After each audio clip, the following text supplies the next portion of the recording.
Bonjour les amis, c'est encore moi l'emmerdeur de première. Alors écoutez, je suis tombé sur la vidéo de Drôle My Economy, celle de l'essence. Celle pourquoi les ronds-points vont commencer à être occupés. Alors c'est l'État qui vous carotte comme d'habitude toujours. L'État a demandé aux, comme Leclerc et tout qui vendent l'essence, de prendre moins de marge. Eh bien écoutez bien, c'est parti. De plein feu. Et d'ailleurs, il commence à se demander ce que fait le gouvernement pour l'aider. Le gouvernement, de son côté, il essaye de trouver des solutions. Et n'oubliez pas que dans le gouvernement, il y a gouverné avec le mensonge. De se retrouver avec une crise des gilets jaunes, Manu, parole de pute. mois de la présidentielle. Mais pour le moment, il n'a pas trop de Écoutez bien.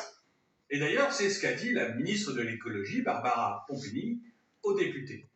Elle leur a dit, grosso modo, que le gouvernement allait regarder ce qu'il pouvait faire et surtout qu'elle demandait aux distributeurs de réduire leur marge. Et là, j'avoue que c'est un discours qui m'a choqué parce que je le trouve totalement en dehors des réalités. Quand Vincent va acheter du gazole, ça lui coûte 1,54 € par litre.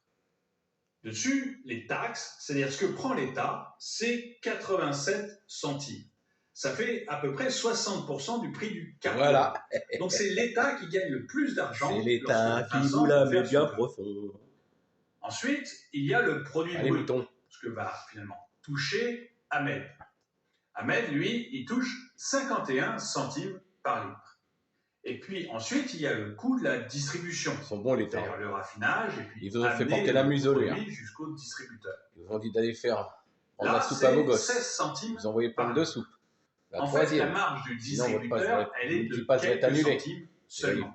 Il vous la met sur les centimes sur lesquels et le reste arrive. Va prélever des impôts. Bonne vache à lait. Et je trouve ça extrêmement gonflé de la part de l'État. C'est la première fois que je vois un peu de français aussi tôt aussi les moutons. Réduire leur marge, qui n'est que de quelques centimes, alors que lui taxe les carburants à hauteur de 60%. Sur le prix des carburants aujourd'hui, l'un des problèmes, c'est les taxes que prend l'État. 60% de taxes à chaque fois que vous faites un plein. En fait, là encore, on voit qu'on a un État ventriloquant qui prend beaucoup trop d'argent aux entreprises et aux particuliers. Alors, est-ce que Vincent a des chances que ça s'arrête? Écoutez bien. Eh bien, malheureusement, c'est que le début. Pas vraiment. La vie de Vincent va en fait se compliquer tout au long de 2022. Et là, il n'y a pas que moi qui le dis. On a par exemple Michel-Édouard Leclerc qui dit qu'il y aura probablement une inflation aux alentours de 4% au premier trimestre 2022. Et puis, on a l'inflation aux États-Unis qui n'arrête pas d'augmenter. Hier, on a appris qu'elle était maintenant de 5,4%. Et cette inflation américaine, on va la retrouver progressivement en France.